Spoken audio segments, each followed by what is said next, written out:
I remember after that shift, your dad came in to the restaurant, and I sat down and talked to him for a little bit. Yeah. And he was really nice. That was the first time I met with him. And I didn't realize that was like the third interview. And so then you walked over and you joined us, and you were like, how's the conversation going? You thought he was going to scare me off or something. And your dad was like, this is your guy. If you want to hire him, this is your guy. And then you hired me on the spot that night. Good. Yeah. It was one of the best decisions I made.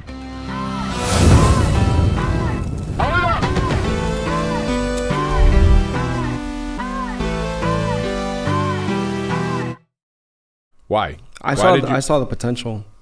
I saw potential. Just in the business, the brand, you. I wanted to work for Pig Floyds all the way back in 2016. Why? It's just, I ate there for the first time. And usually when I go out to places and I try food for the first time, I buy like half the menu because I want to try a little bit of everything. And I really loved the food. The atmosphere was cool. And I just told myself, this is where I want to work. And then it took almost 2 years to get an interview because you were always fully staffed. Yeah. And I would always have like Indeed or wherever you would post, it was always just a kitchen job or front of house job. I didn't want that. I wanted to be a manager or higher up. Why did you decide I'm going to go to a one store guy instead of going to corporate? Yeah. I think corporate offers more opportunity, no? I'm sure they do. I don't care for that kind of stuff. It's not important for you. No, it's not important for me. The atmosphere, the potential that the business has, like, yeah, we're just a one store right now, like Nona closed, but the potential for Pig Floyds as a brand in Orlando, it's there. We just got to tap into it. We got to get after it. Do you feel a little bit different now in the sense that we're kind of stuck with one store and I haven't pulled the trigger on doing that second store? No, not at all. I worked at Firehouse Subs for 5 years. I had a 5-year plan with them. At the end of the 5 years, I wasn't where I wanted to be, so I moved on. All right. Then I went to Little Caesars. I worked for Little Caesars for 5 years. I had a 5-year plan with them as well. I jumped into this. You have a 5-year plan? Yes. Shit. I have a 5-year plan. I'm going into year 3 right now. Can I see this 5-year plan? No. And we'll just see where things are at the end of the 5 years. I think we're going to grow coming up. It's just... I have no doubt about that. Once you fuck it up once, you can't fuck it up twice. Can't do it again, yeah. Yeah, you can't do it again. Gotta pick location right. Everything has to be right. COVID really hurt that store a lot. Mm-hmm. Talking about COVID, how do you feel this last year has been for you? What did you feel when it first happened, right? Because you were having a killer week. We have been named Best Barbecue in Orlando. Best Barbecue. We just got that title. Catering was going crazy. And yeah, we were doing great. Everything was great. Numbers were great. Staff was there. Yeah. And then COVID hit, and that changed everything. Everything. So tell us how you had felt. to go into survival mode, man. I mean, you're a manager, right? So you don't know the cash flow basis of the company. Right. You don't worry about those kind of things. Right. What did you think? I was just with you. Whatever we were going to do. If we weren't going to make it, I was going to go down with you. So we're going to figure that out. Fuck, should I cry now? I mean, I signed on for this, so. I'm feeling emotional. Fuck, man. Thanks. I walked the streets of Mills. You did. Yes, you did. While we stayed in the restaurant and watched you. I didn't know what I was doing. No. I don't know what I was going to do. No one knew what they were going to do. It was rough. As soon as they announced that they were closing inside and everything, it was just going to be to go. You were in the restaurant. You saw it on your phone and you just left the building. And I was like, I don't know what we're doing now. Like, it was really tough times. To be honest, my cash situation wasn't in the best, right? Because it was great. Yeah, we had sales, but you don't have 5 months of contingency sitting in the bank going like, oh yeah, we'll be fine. Right. I wasn't there. And I was pooping my pants. Well, once you finished walking up and down the street, we kind of figured it out. We pivoted towards, pushing we did a good pivot. Yeah. The catering aspect of everything for to-goes. The family meals really took off. Yeah. You got ambitious. You wanted to do Miami. I hated you for that because I think we were in the store at 3 a.m. cooking rice and getting ready for you to go to Miami. And that was rough, but it was successful. We did it again after. Believe it or not, though, it's not really about the sales on that situation. It just showed that we were willing to do whatever. Yeah, whatever it took. Right? Yeah. And that's part of the story. It's just, hey, we're willing to do whatever. Right. Whatever it takes to get, to stay relevant. To stay relevant and to fuck, man. If you're willing to drive to Miami to take family meals, 50 family meals, I don't know what else you're willing to do. Yeah. Well, I didn't see any restaurant doing that shit. No. Nobody was doing any of that stuff. Nobody. No. A lot of restaurants just backed out and sat at their home. Yep. Well, we can't do anything. Closed up shop. Yeah. Yeah. Well, we were open every day. That's what people don't understand. We were open. I was at that restaurant every day. There's not a day that I was not there throughout the entire 2020. So yeah, you're right. Yeah, Justin was there every day. Ronnie was there every day. Ronnie? Yep. Ronnie closed the kitchen by himself every day. He was the only kitchen staff member I had at the time. He's an animal. Yep. So you were talking about this 5-year.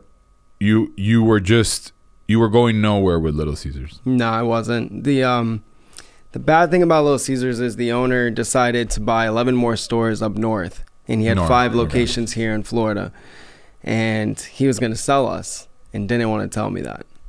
And I found out because some mail came to the store, and I opened it because whatever, it's my store. It said manager on it, so I opened it. Oh, did it? Yeah. Meaning the owner, but whatever, it said manager. Right. So I opened it, and it was a letter for him to sell. And I was like, you weren't going to tell me that you were going to sell us? You asked him? Yeah. Oh, yeah, and that kind of ruined our friendship, right? Like immediately. Really? Yeah. Why? Because I knew that he bought the stores up north, but I didn't know he was going to pack up and leave Florida. And did he accept it though? Did he say like, yeah? No, the deal didn't go through. That the people that were going to buy it didn't want to buy it after all. So, because he did tell you that day when you told him, here's the letter. Yeah, I'm going to sell. Yeah. Because I'm not confrontational, but I'm not going to hold it in. You know. Excuse me. You're what? You're confrontational. Yes, correct. I stand by that. Do you? Yeah. Unless I'm pushed, I stand by that. Pushed? Mm-hmm. Yep. You took this new career path. You decided on this 5-year plan. Yeah. What can you tell me a little bit more about this 5-year plan? Why do you do a 5-year plan? Just because you think that? I think 5 years is a good enough time to judge something, see where it's going. I mean, a year is a good time to judge where the hell it's going. It is. Why 5? I just want to know why 5. What?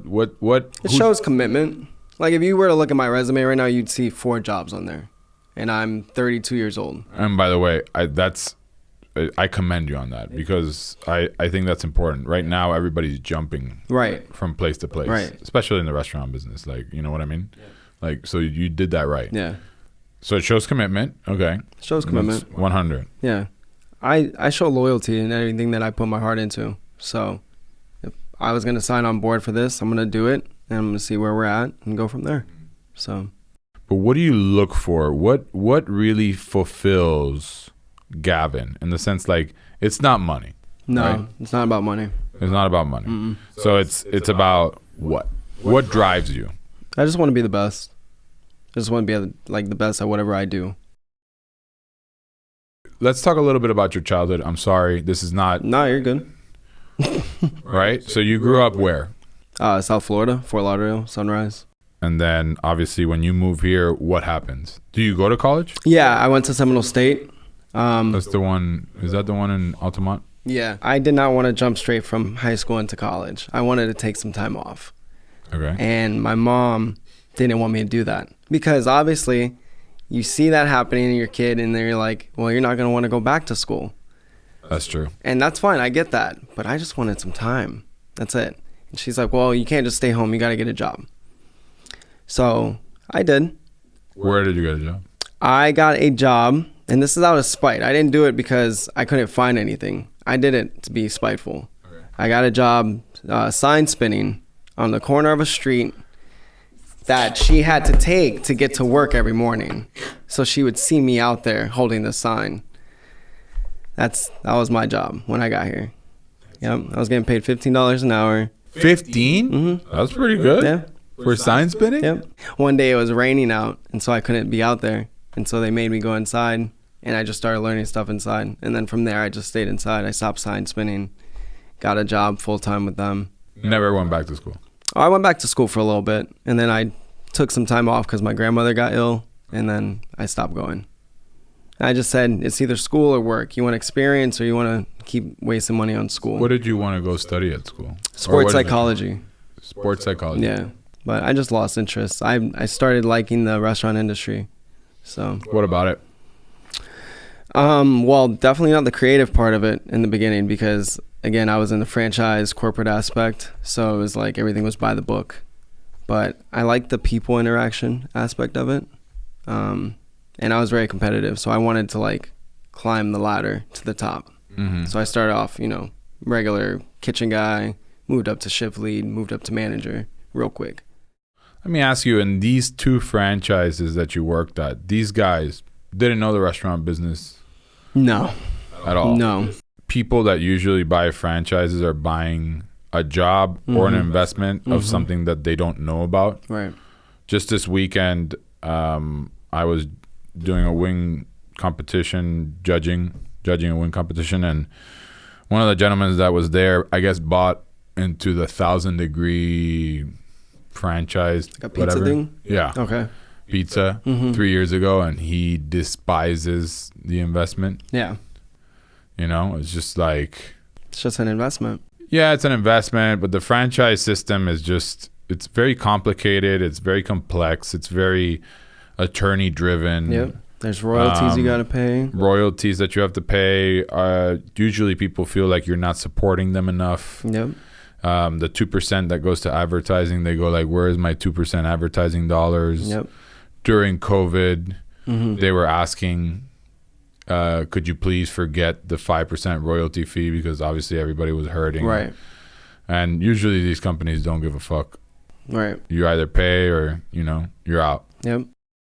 You like the sense of structure that came with it? I did, yeah, for sure. Because you're a pretty structured human being? Yeah, the training was spot on with both franchises that I worked for, Little Caesars and Firehouse. They had a very serious training manual, I guess you can say. Right. It was all by the book. You had to follow the steps or you couldn't move on to the next step. They had videos that you would watch. They had training manuals on the wall, like everything. And you also had people coming to check the stores. Yes. From corporate. Yeah. We had a corporate inspector. We had like corporate health inspectors as well that would just come by. It was intense. Yeah, it was intense. You were always on your toes about everything. I remember you telling me that even in Little Caesars, they would come and shop you. Mystery shops, which I've been wanting to do at Pigs, and tell us a little bit more about that mystery shopping. It's a pain in the ass. I mean, it's a snapshot of how your service is in that moment, and you get rated based off of that, and that number goes to corporate, and then they determine how the franchise is doing based off of that. Does that determine your my bonus? Your bonus, yes. Right? Bonus is everything when you're a manager. I tend to disagree with those. Typically because of the fact that I think it leads people to make decisions based on that bonus. Correct. And maybe they protect food costs, or they, push up sales, or, they do certain things just to work for their bonus. Yeah, you cut corners. Yep. Instead of really doing the essential part of the business, which is good food, good service, right, and focusing on your 4 walls. These people go and will do whatever it takes. Yeah, if you wanted to make your labor bonus, you would just cut your staff. So you would cut everybody early every day. And you would just run the store by yourself with like one other person and just rough it out. Just so you can make your labor. Service would be shit. Yep. But you make your labor bonus and you get paid really well for that. Yeah, but I don't think that's the right thing to do. No, not at all. But that's how I was like trained, essentially. Right. Like, you got to make your numbers. This is what your job is based on. I don't know if you knew, but I worked at Chipotle for 5 months prior to opening Pig Floyds. And I remember going in the store, getting hired, whatever, and do the training. Just like you said, all this training manuals and the videos and all that bullshit. And the manager comes the day after I finished training. He goes, you know that video you saw about cutting cheese? Don't worry about it. You're going to cut cheese my way. Happens all the time. Here we go. Yep. I was so pissed. Because you wasted all that time. Well, not only waste that time, the company wastes all this money in training your manager. Right. And all of a sudden, this guy decides, oh, I have a better way of doing it. Yep. And that goes back to the franchisee world. It's the same shit. Yep. You give them all these tools, you give them these rules and regulations, and they decide, nah, I have a better way of operating. They go their own way to make more money. I mean, I've heard of people just cutting the corner and even buying products that are shittier. Yep. You've seen it happen, right? Yep. The consistency's not there. The food that you're getting is shit. The products that they're using, for example, maybe they buy a cheaper cheese because cheese is expensive that week. Yep. I mean, I think that's fucked up. It is, because then a customer going from one location to another can tell the difference right away. Right away. Yep. So let's go to your day-to-day, right? So how do you operate on a day-to-day? Now, recently, I know that you were telling me that you watched this movie. I watch Scarface almost every morning when I open the restaurant. I just turn the volume all the way up and watch it the whole time. Why? It just puts me in a mood. What's the mood? That you're going to kill somebody? No, just like motivational, you know? Like in the movie, he's like, I want the world, you know? And it's like everything in it. And it's like... Yeah, he wants the world. Yeah. I don't know. He doesn't go about it the right way, though. No, not at all. But I watched it like a weekend ago. And I was just like in the zone that whole weekend. I was just going. I was quoting the movie the whole time. It drove people crazy. But it was good. It was good. Kept the morale up. Did it? Yeah. Wow. Everybody thought it was funny. You tend to be you are hands-on. Yeah.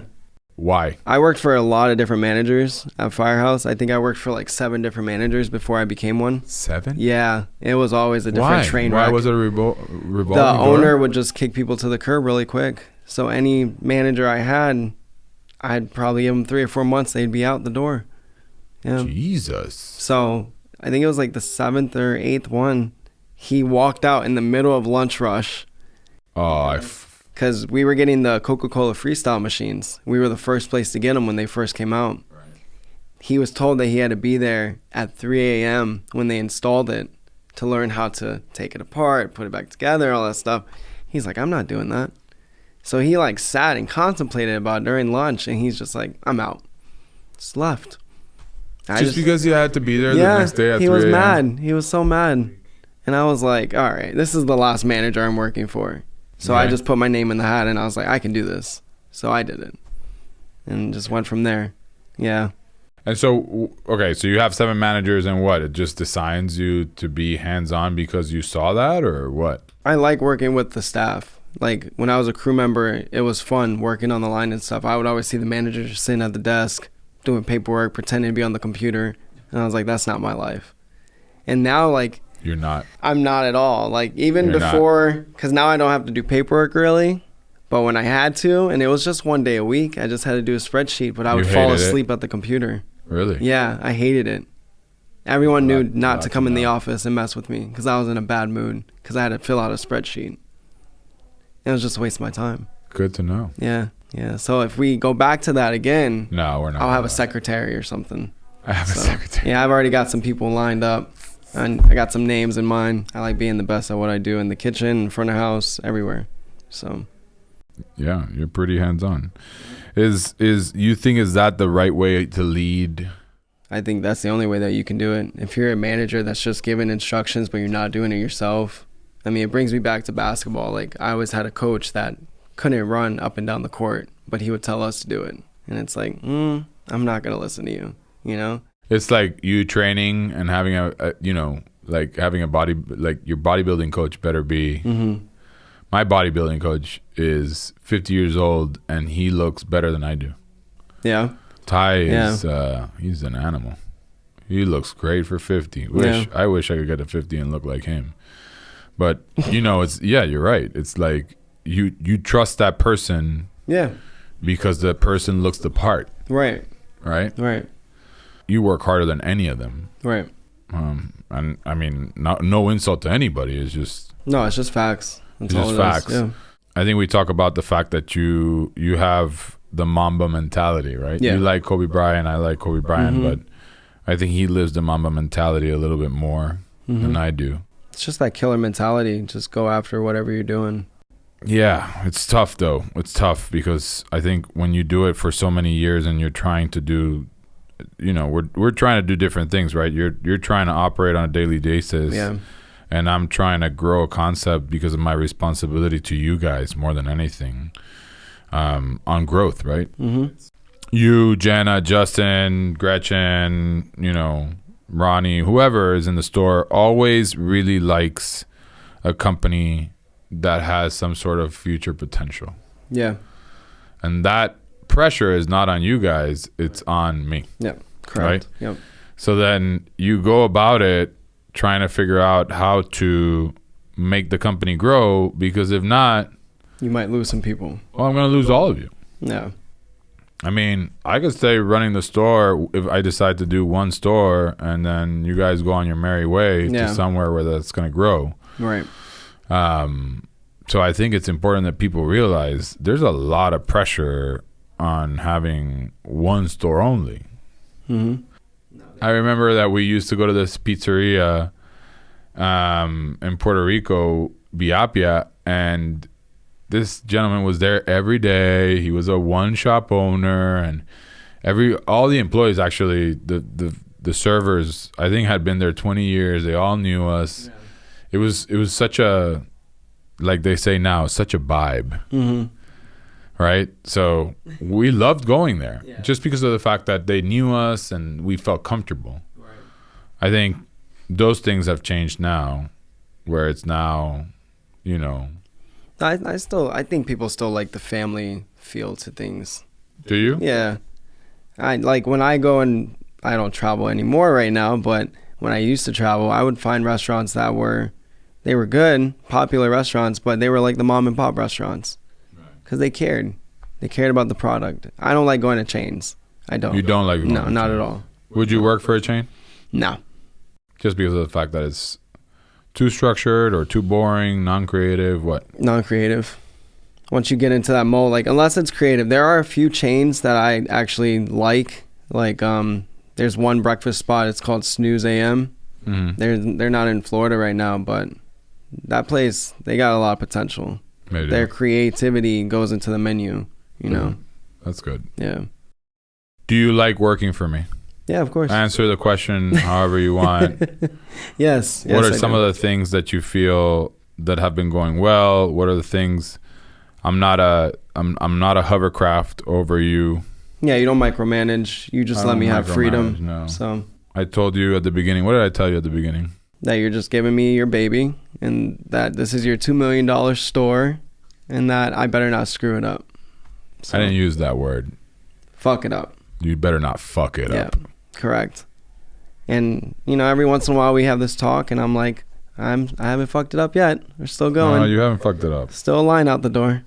So you tell me, what do you think the restaurant industry is going to look in the next 5 years, since you have that 5-year mentality? I just see us continuously doing what we're doing right now.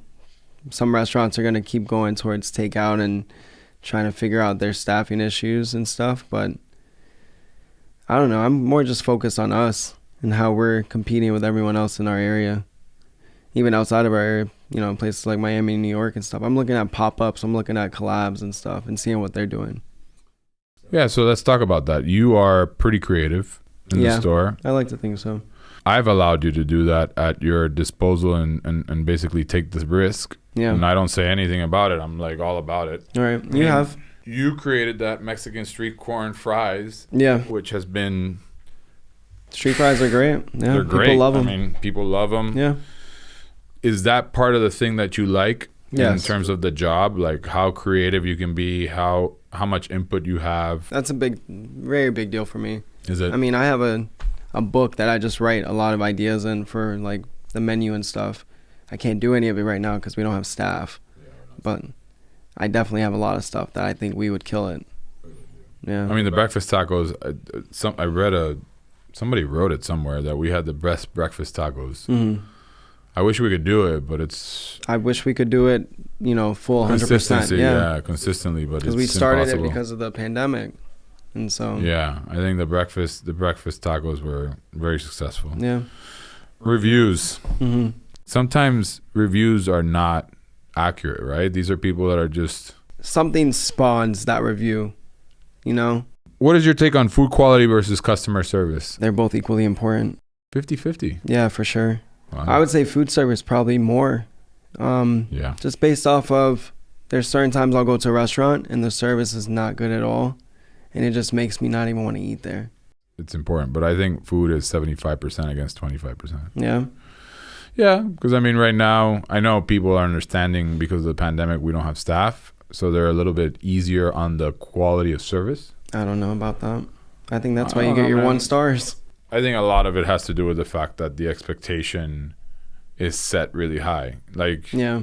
Even when people come in there and, hey, I brought this friend of mine because I told them that this is the best restaurant in town. And I go, this restaurant's actually shit. Yeah. That's my line. They set the bar high. Yeah. And I'm like, what if we suck today? Yeah, but if it's somebody that's coming because they researched us or because they were told, you know, word of mouth, then you can't do anything about that. The expectation you is can. set. The expectation's set, but I tried to disarm this expectation by telling them that it sucks. Yeah. They laugh at me, but I'm really seriously going like, yo, right. I just want to lower your expectation a little bit just in case. Yeah. You know, because obviously when you're doing volume, and I was trying to explain this to people that are doing competition wings or competition barbecue, which I was doing it with Craig from Firehouse Barbecue. Competition barbecue and store barbecue are 2 different beasts, right? Yep. Craig has time. He can do whatever the fuck he wants injection-wise. He can wrap. He's doing 2 briskets. This is fantastic. The way he cuts it, he has the time to do all that shit. Right? Yeah. I need a brisket sandwich on the fly. You got 2 seconds. Cut it. Go. Let's go, yeah. Let's go. Right? And that's important that, you know, people get the fact that when you go to a restaurant, it's volume really is the one that leads to the food quality and the for sure level of service. Okay. Any of the fulfillments that you were looking for in those 5 years, have you gotten it? I think the expectation coming into this job has changed drastically, because when I joined, it was it seemed like a very well structured, oiled machine. But when I started, you didn't announce me as the general manager. You made me just work in the kitchen. No one knew who I was. So seeing behind the scenes for the first couple of weeks and nobody knowing who I was, I got to see the real. And I was like, well, this is going to be a project, you know?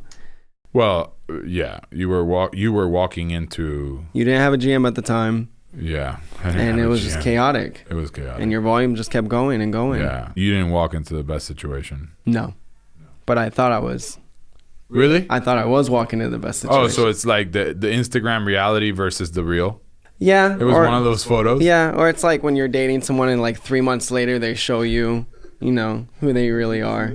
Gavin, I don't know. I don't know if I am fulfilling the requirements that you have in your 5-year plan, but I know that I am a fan of your work and your hard dedication, man. Like, thank you. You've obviously helped me get this store where it is right now, and I appreciate that.